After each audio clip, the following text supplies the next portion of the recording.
mendapat imbalan pahala dan bermanfaat di sisi Allah Subhanahu wa taala. Selanjutnya ucapan salawat dan salam juga tak lupa kita kirimkan, kita hadiahkan buat Nabi kita junjungan alam baginda Rasulullah sallallahu alaihi wasallam, yang mana kelak di yaumil akhir nanti tentu syafaatnya kita harapkan terus mengalir kepada kita ini umat akhir zaman. Tak ada satupun di antara kita yang duduk di lapangan ini yang ikut berjuang bersama baginda Rasulullah. Tak ada juga satupun di antara kita ini yang pernah mencium tangan baginda Nabi. Tak ada juga satupun di antara kita ini yang pergi ke medan perang berjuang bersama baginda Rasulullah. Tapi Nabi, sekalipun kita tak pernah begitu, Nabi sangat sayang dan cinta kepada kita ini.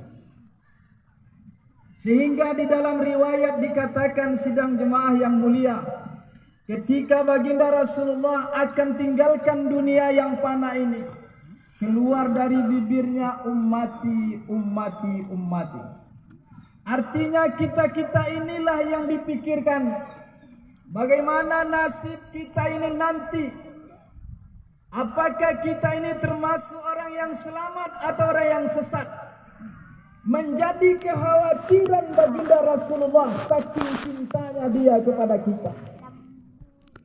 Sekarang kalau kita pun mencintai baginda Rasulullah itu, yang tak pernah kita ikut berjuang seperti itu tadi, mari selagi nafas kita ini turun naik diberi kesempatan hidup oleh Allah, selalu juga kita basahi bibir ini dengan mengucapkan ucapan salawat dan salam buat baginda Rasulullah sallallahu alaihi wasallam.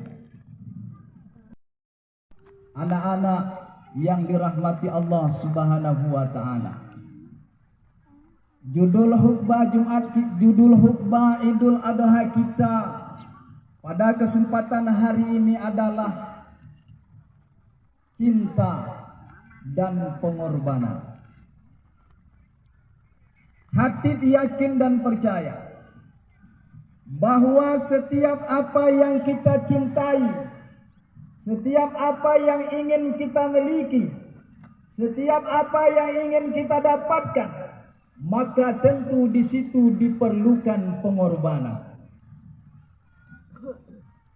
Setiap apa yang kita sukai, jika kita ingin mendapatnya, paling tidak kita korbankan waktu kita, atau kita korbankan pikiran kita korbankan tenaga kita, atau kita korbankan harta dan bahkan jiwa kita untuk mendapatkan sesuatu yang kita cintai itu. Kalau tidak, maka cinta kita itu sidang jemaah hanyalah hayalan belaka. Cinta kita itu hanya angan-angan. Cinta kita itu hanya ilusi fata morgana. Tak akan pernah kita dapatkan itu. Apalagi cinta kita itu kepada Allah Subhanahu wa taala. Untuk urusan dunia, kita harus berkorban untuk mendapat yang kita cintai. Apalagi urusan dengan Allah Subhanahu wa taala. Sekarang sidang jemaah yang mulia, mari kita pahami, kita renungkan, kita tundukkan kepala kita sejenak. Walaupun sejarah ini sudah sering kita mendengar, sudah sering kita baca, bagaimana pengorbanan keluarga Ibrahim alaihissalam bersama istrinya Siti Hajar dan anak Ismail di saat mereka sudah tua sidang jemaah.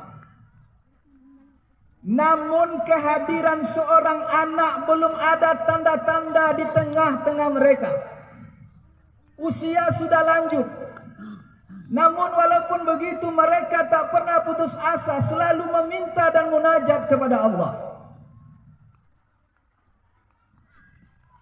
Di saat pinta dan munajat itu diterima, di saat pinta dan munajat itu dikabulkan oleh Allah, hadir di tengah-tengah mereka seorang anak yang soleh, anak yang cerdas, pintar.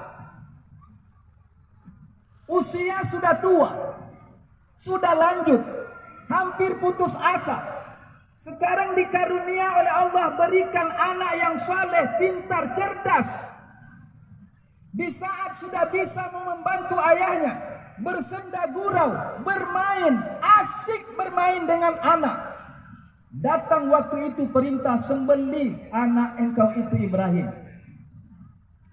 Coba bayangkan. Anak yang sudah lama diinginkan, setelah ada disuruh sembelih. Siapa yang syariat yang jatuh kepada kita saat ini? Coba, jika kita orang yang taat, mungkin hari ini jemaah tak ada lagi anak itu bersama dengan kita.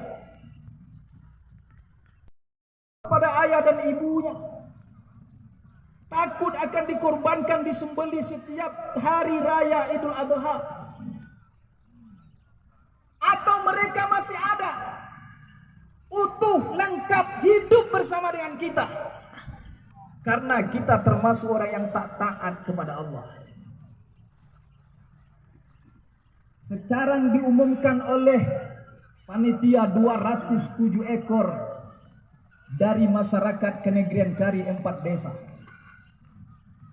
Yang sebenar-benarnya sidang jemaah yang mulia, apakah beda kita hari ini dengan Nabi Ibrahim? Ibrahim tak pernah tahu kalau hari itu leher anaknya masih selamat. Siti Hajar pun tak pernah tahu kalau anaknya akan kembali ke rumah bersama ayahnya. Ismail pun tak pernah terbayangkan kalau leher itu masih utuh, belum terpotong oleh ayah kandungnya. Tak pernah terbayangkan. Yang terbayang oleh mereka, anak itu sudah tiada.